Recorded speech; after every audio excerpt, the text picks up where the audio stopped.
সরস্বতী পুজোর দিন সকালবেলা স্নান সেরে রেডি হয়ে গেছিলাম অঞ্জলি দেওয়ার জন্য। এটা হচ্ছে আমাদের ক্লাবের ঠাকুর। আমি আর আমার দুই ননদ মিলে চলে গেছিলাম ক্লাবে অঞ্জলি দিতে। আমরা যখন গিয়েছিলাম তখন সবে পুজো হচ্ছিলো, তাই দাঁড়িয়ে একটু পুজোও দেখে নিলাম। পুজো থেকে অপেক্ষা করছিলাম অঞ্জলি দেওয়ার, তারপর ফুল পেয়ে গেলাম, অঞ্জলি দিয়ে দিলাম। অঞ্জলি দেওয়া হয়েছে তো ঠাকুরমশাই সবাইকে টিপ দিল। টিপ নিয়ে আমরা তিনজন বাড়ি চলে আসি। এসে একটু খেয়ে রেস্টই নিচ্ছিলাম। বর বললো চলো ঘুরে আসি। আমি ভাবলাম কোথায় যাব। তারপরে হঠাৎ করে আমাকে নিয়ে চলে যায় এই রিসর্টটা। এই রিসর্টটা খুবই সুন্দর।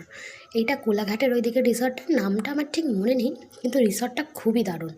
ওখানের ম্যানেজমেন্টও খুব ভালো। আমরা ওখানেই খাওয়া দাওয়া করে নিই। আর ওদিকে নদীর ধারের ভিউটা তো আরও সুন্দর।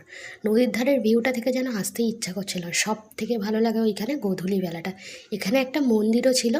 আর আই থিঙ্ক কোনো বিয়েবাড়ির একটা কিছু হচ্ছিল, তো সেই জন্য অনেকই লোক ছিল। আর এমনিও অনেক আউটসাইডার গিয়েছিল। তো আমরাও এখানে একটু দাঁড়িয়ে টাইম স্পেন্ড করছিলাম। তারপরে ওই 5:30 নাগাদ আমরা বাড়ি চলে আসি ওখান থেকে।